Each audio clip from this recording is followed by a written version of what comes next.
আসসালামু আলাইকুম। আজকে আমরা পবিত্র আল কোরআনের দ্বিতীয় সূরা সূরা আল বাকারা, যার বাংলা অর্থ গরু বৎস বা বকন বাছুর। এই সূরায় কি বলা আছে আমরা সেটা বোঝার চেষ্টা করব বাংলাতে।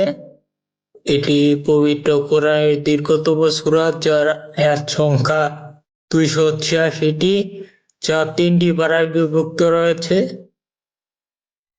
আউযু বিল্লাহি মিনাশ শাইতানির রাজিম। বিসমিল্লাহির রহমানির রহিম। আলিফ লাম মিম।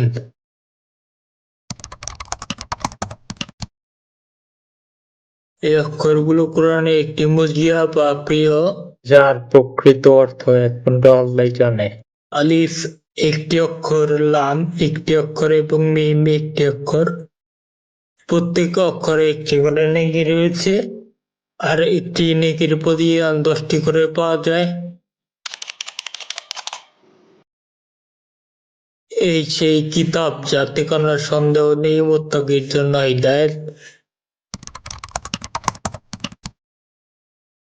এই কিতাবের অবতরণ যে আল্লাহর নিকট থেকে, এই ব্যাপারে কোনো সন্দেহ নেই। যারা অদৃশ্যে বিশ্বাস করে, যথাযথভাবে নামাজ পড়ে, তাদের যা দান করেছি তা হতে ব্যয় করে। আল্লাহ ও তার রাসূল সাল্লাল্লাহু আলাইহি ওয়াসাল্লাম কর্তৃক বর্ণিত এমন কথার উপর বিশ্বাস স্থাপন করা ঈমানের অংশ, যা জ্ঞান ও ইন্দ্রিয় দ্বারা উপলব্ধি করা যায় না। নিয়মিতভাবে রাসূল সাল্লাল্লাহু আলাইহি ওয়াসাল্লাম এর তরিকা অনুযায়ী নামাজ আদায়ের প্রতি যত্ন নেওয়া। ঈমানদাররা তাদের সামর্থ্য অনুযায়ী উভয় প্রকারের সাদকার ব্যাপারে কোনো প্রকার কৃপণতা করে না।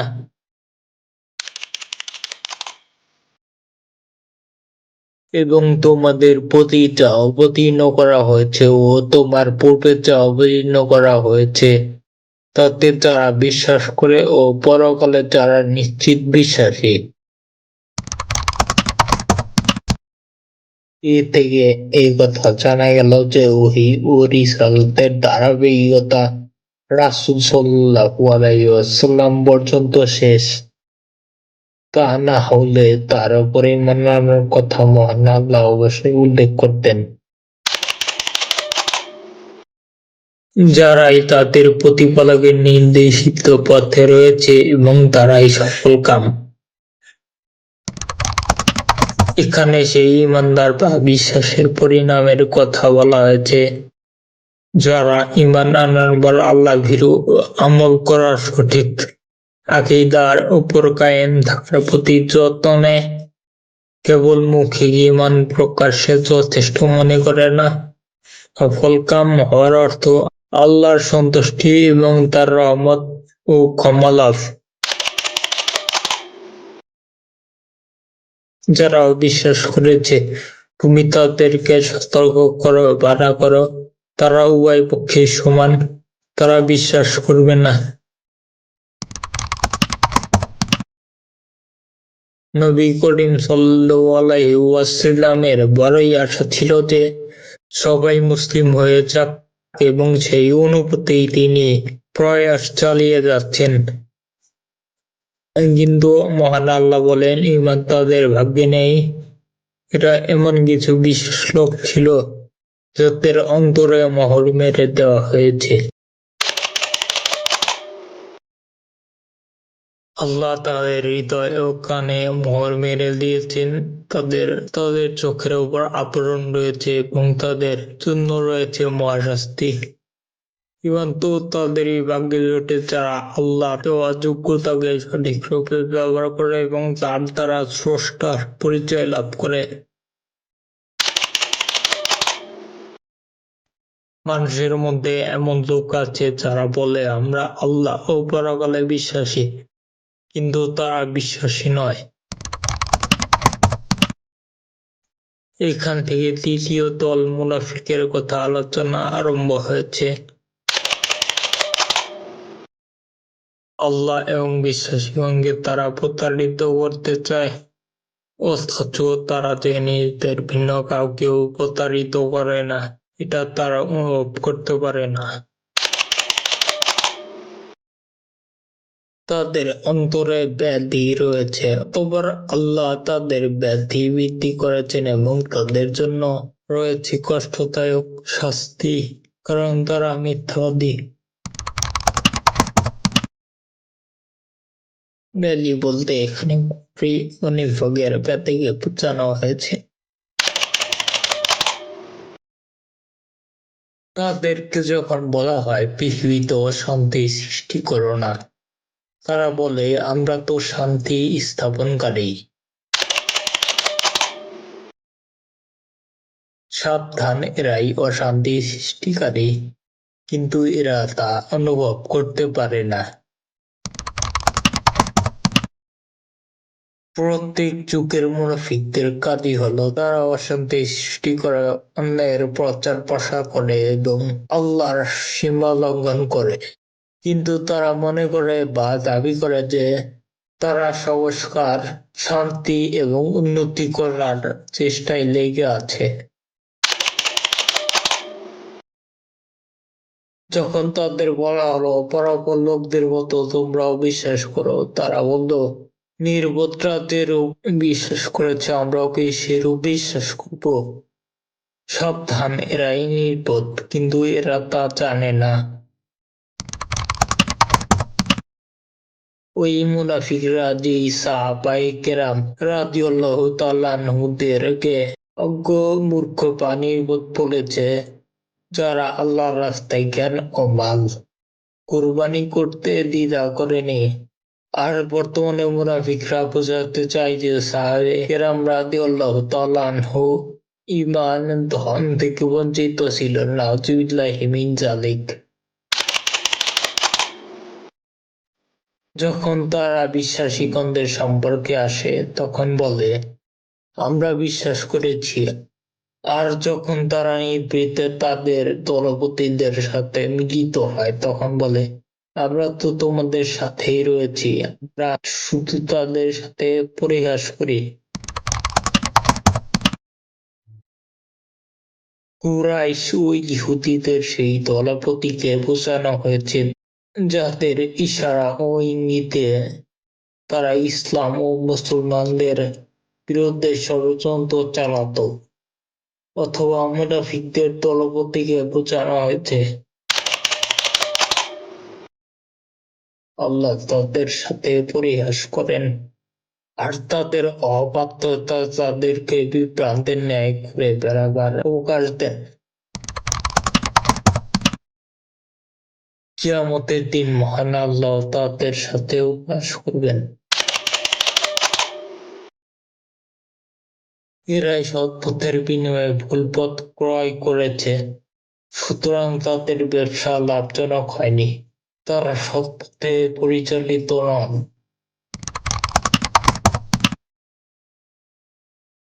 ব্যবসা বলতে সৎ পথ নীতি নৈতিকতা থেকে সরে গিয়ে অধঃপতনে পথ গ্রহণ করাকে বোঝানো হয়েছে, যা আসলেই লোকসানমূলক কারবার।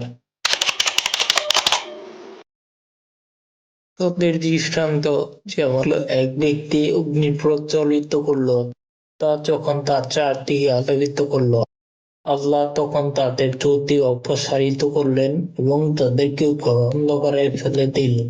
তারা কিছুই দেখতে পায় না। রাসূল সাল্লাল্লাহু আলাইহি ওয়াসাল্লাম মদীনায় গমন করলেন, তখন কিছু লোক ইসলাম গ্রহণ করে, কিন্তু তারা সত্তরে আবার মুনাফিক হয়ে যায়। প্রথমে তারা শিরকের অন্ধকারে ডুবেছিল, তারপর মুসলিম হয়ে আলোয় আসে, হালাল হারাম এবং ভালো মন্দ জেনে যায়, তারপর ও নিফাকের দিকে ফিরে যায় এবং ফলে সমস্ত আলো নিভে যায়। তারা বুদ্ধির বোবা ও অন্ধ, সুতরাং তারা ফিরবে না। কিংবা যেমন আকাশে মুষলধারে বৃষ্টি, যাতে রয়েছে ঘোর অন্ধকার, বজ্রধ্বনি ও বিদ্যুৎ চমক। বজ্রধ্বনিতে তারা মৃত্যু ভয়ে কানে আঙুল দেয়, আল্লাহ অবিশ্বাসীদের চারদিক ঘিরে রয়েছেন। বিদ্যুৎ চমক তাদের দৃষ্টিশক্তিকে প্রায় কেড়ে নেয়। যখন এই বিদ্যুৎ তারকা তাদের সম্মুখে উদ্ভাসিত হয়, তারা তখনই পথ চলতে থাকে এবং যখন অন্ধকার আচ্ছন্ন হয় তখন তারা থমকে দাঁড়ায়। আল্লাহ ইচ্ছা করলে তাদের শ্রাবণ ও দৃষ্টিশক্তি হরণ করতেন। নিশ্চয়ই আল্লাহ সর্ব বিষয়ে সর্বশক্তিমান। এখানে মুনাফিকদের অপর এক দলের কথা বলা হচ্ছে, যাদের সামনে কখনো সত্য পরিষ্কার হয়ে যায়, আবার কখনো তারা এ ব্যাপারে সন্দেহ ও সংশয়ের মধ্যে নিমজ্জিত থাকে। এ ব্যাপারে হুঁশিয়ারি দেওয়া হয়েছে যে আল্লাহ ইচ্ছা করলে তার প্রদত্ত সমস্ত যোগ্যতা ছিনিয়ে নিতে পারে। কাজেই মানুষের উচিত মহান আল্লাহর আরাধনা করা থেকে দূরে এবং তার পাকড়াও থেকে নির্ভয় থাকা। হে মানুষ সম্প্রদায়, তোমরা তোমাদের সেই প্রতিপালকের উপাসনা করো, যিনি তোমাদেরকে এবং তোমাদের পূর্ববর্তীগণকে সৃষ্টি করেছে, যাতে তোমরা পরহেজগার হতে পারো। যিনি পৃথিবীকে তোমাদের জন্য বিছানা ও আকাশকে ছাদ স্বরূপ সৃষ্টি করেছেন এবং আকাশ হতে পানি বর্ষণ করে, তার দ্বারা তোমরা জীবিকার জন্য ফল মূল উৎপাদন করো। সুতরাং জেনে শুনে কাউকেও আল্লাহর সমকক্ষ স্থির করো না। হিদায়াত এবং গুমরাহির দিক থেকে মানুষের তিনটি দলের কথা উল্লেখ করার পর মহান আল্লাহর একত্ববাদ এবং তার ইবাদতের প্রতি প্রত্যেক মানুষকে করা হয়েছে। বলা হচ্ছে, যখন তোমাদের ও সারা বিশ্ব জাহানের স্রষ্টা আল্লাহ, তোমাদের সমস্ত প্রয়োজনের ব্যবস্থাপক তিনি, তখন তোমরা তাকে বাদ দিয়ে অন্যের ইবাদত কেন করো? অন্যকে তার সাথে অংশীদার স্থাপন কেন করো?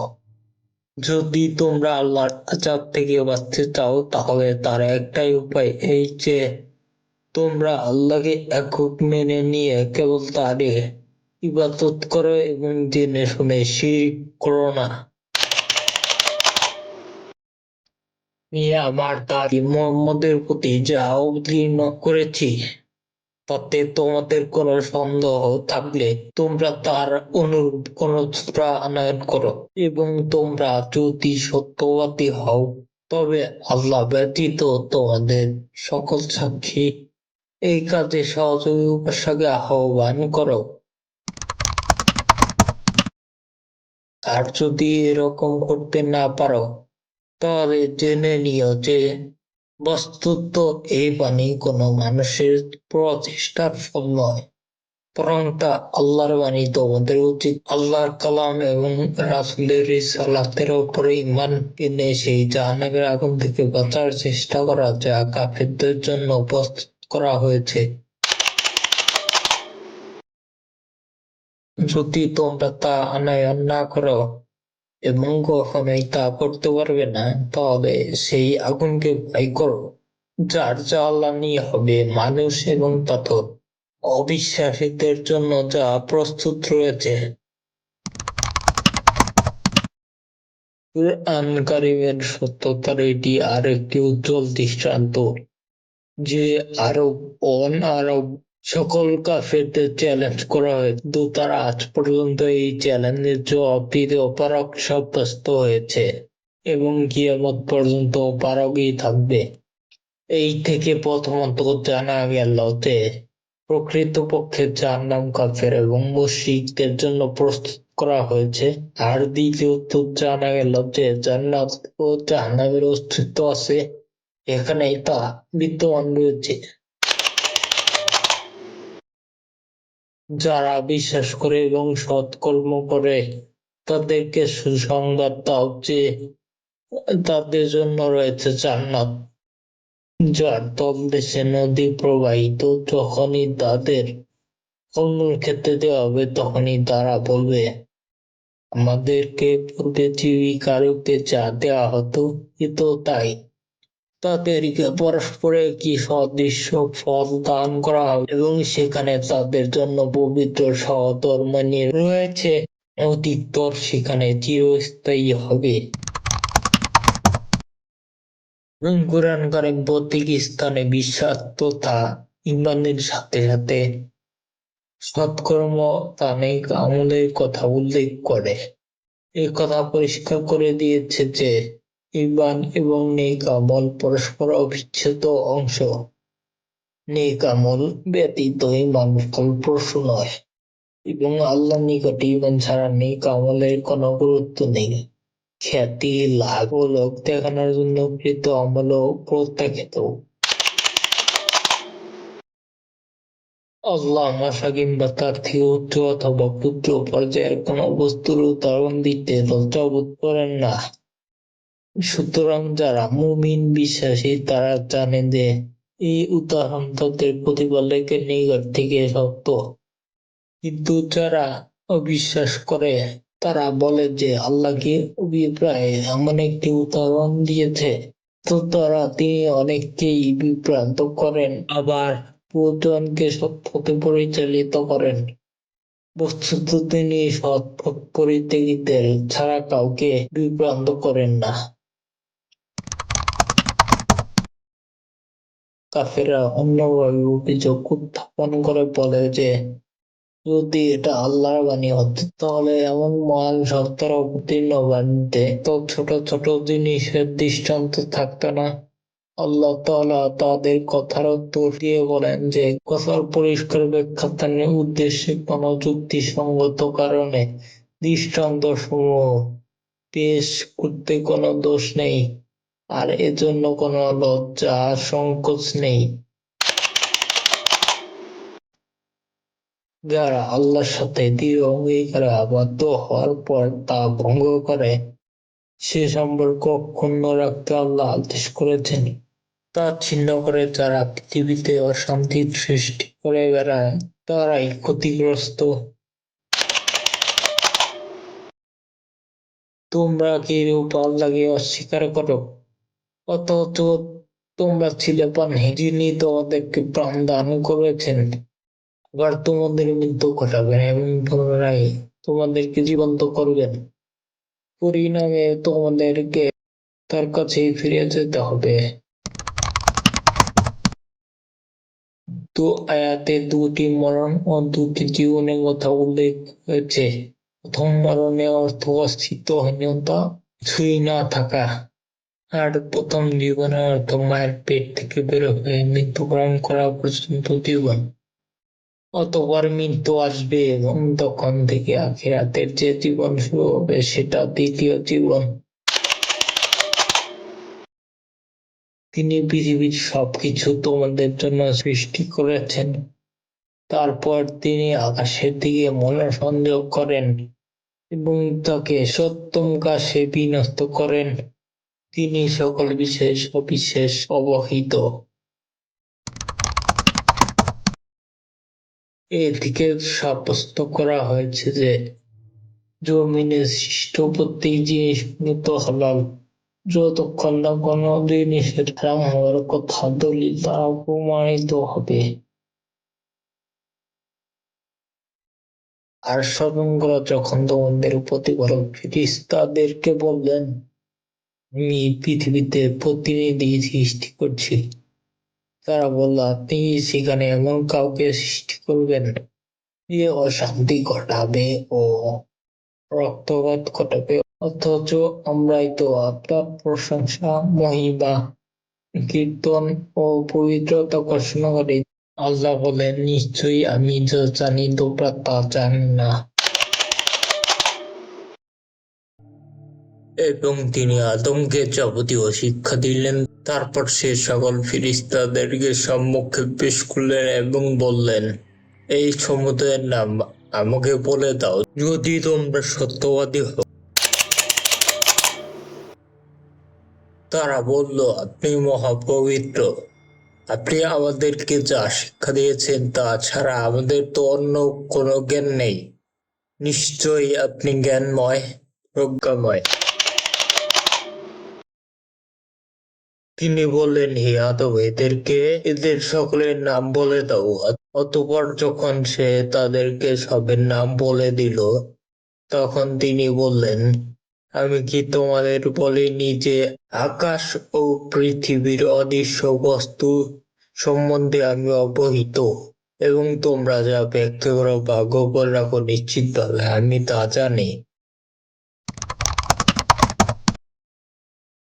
এইভাবেই আল্লাহ তাআলা প্রথমত ফেরেশতাদের সামনে আদম সৃষ্টির রহস্য উদ্ঘাটন করলেন।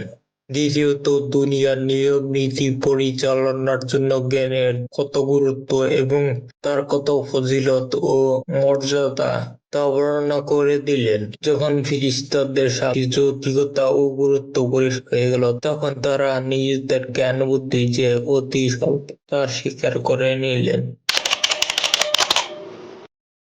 যখন ফেরেশতাদের বলা আদমকে সিজদা করো, তখন সকলেই সিজদা করলো, কিন্তু ইবলিস সিজদা করলো না। সে অমান্য করলো ও অহংকার প্রদর্শন করলো, সুতরাং সে অবিশ্বাসীদের অন্তর্ভুক্ত হলো।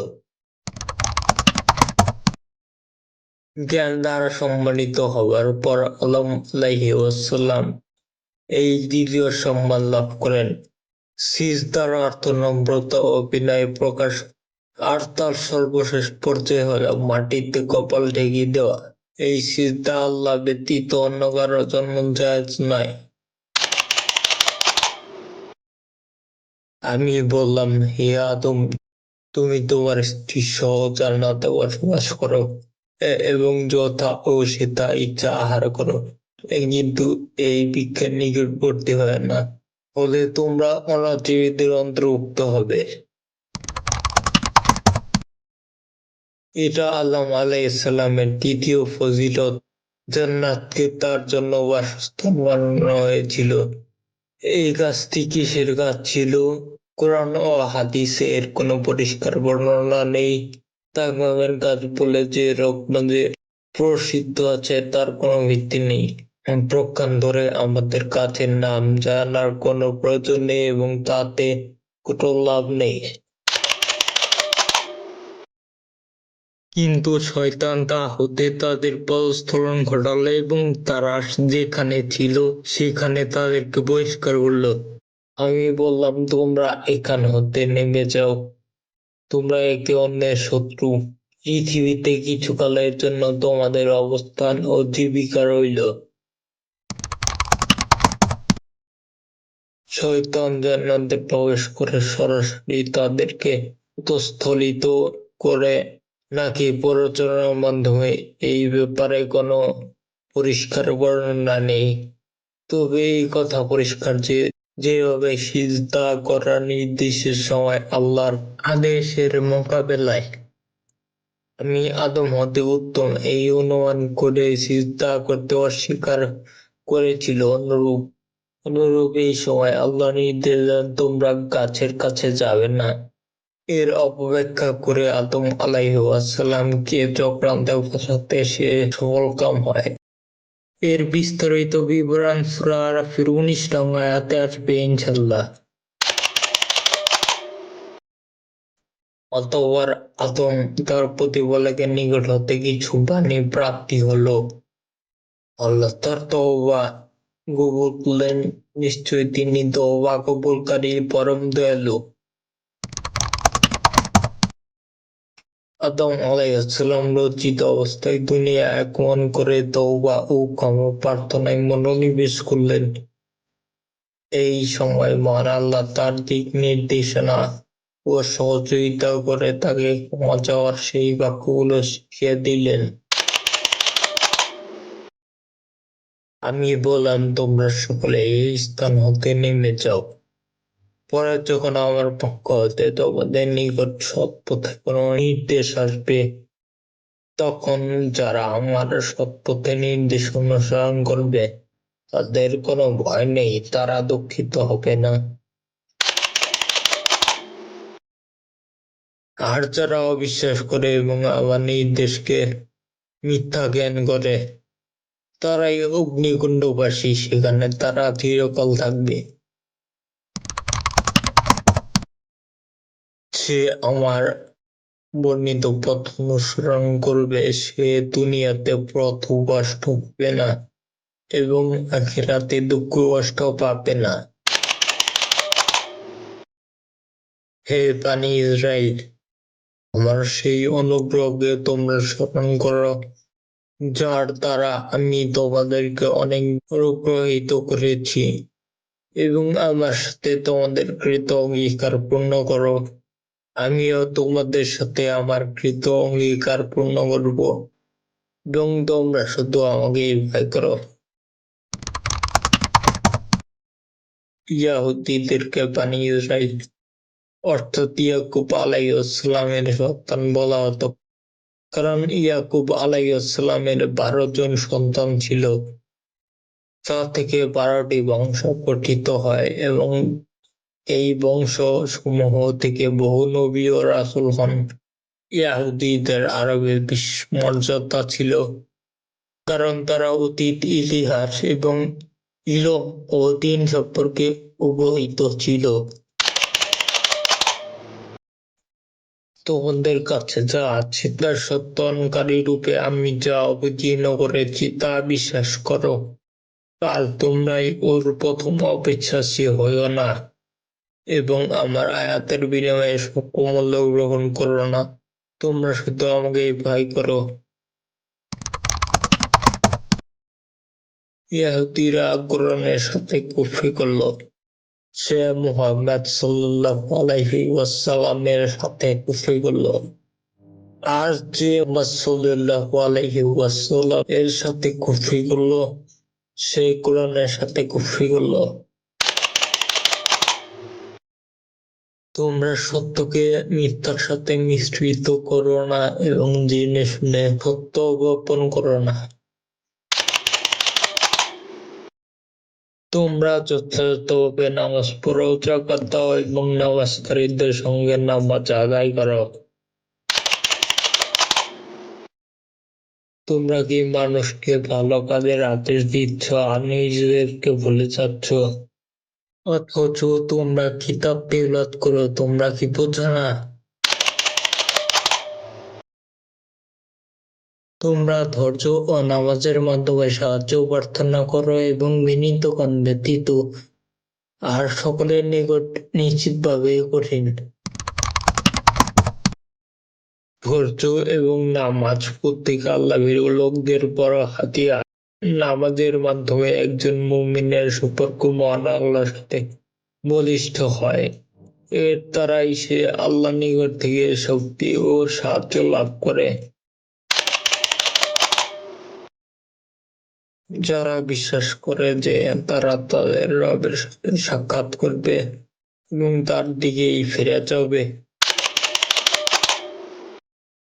হে বানী ইসরাইল, আমার সেই অনুগ্রহকে তোমরা স্মরণ করো যার দ্বারা আমি তোমাদেরকে অনুগ্রহিত করেছি এবং বিশ্বে সবার উপরে শ্রেষ্ঠ দিয়েছি। উম্মতে মুহাম্মাদিয়ার পূর্বে জগৎ সৃষ্ট হবার দুর্লভ মর্যাদা বানী ইসরাইল লাভ করেছিল। তোমরা সেই দিনকে ভয় করো যে দিন কেউ কারো কোনো কাজে আসবে না, কারো সুপারিশ স্বীকৃত হবে না, কারো নিকট হতে ক্ষতিপূরণ গৃহীত হবে না এবং তারা কোনো প্রকার সাহায্য পাবে না। স্মরণ করো যখন আমি ফিরআউনের অনুসারী দল হতে তোমাদের নিষ্কৃতি দিয়েছিলাম, যারা তোমাদের পুত্রগণকে হত্যা করে ও তোমাদের নারীদেরকে জীবিত রেখে তোমাদের মর্মান্তিক যন্ত্রণা দিত এবং ওতে তোমাদের প্রতিপালকের পথে এক মহাপরীক্ষা ছিল। যখন তোমাদের জন্য সাগরকে 2 ভাগে বিভক্ত করেছিলাম এবং তোমাদের উদ্ধার করেছিলাম ও ফেরাউন তার অনুসারীদের সমুদ্রে ডুবিয়ে দিলাম আর তোমরা তা প্রত্যক্ষ করেছিলে। আজকের জন্য এই পর্যন্তই। দেখা হবে আগামী পর্বে। নিজের খেয়াল রাখবেন। আল্লাহ হাফেজ।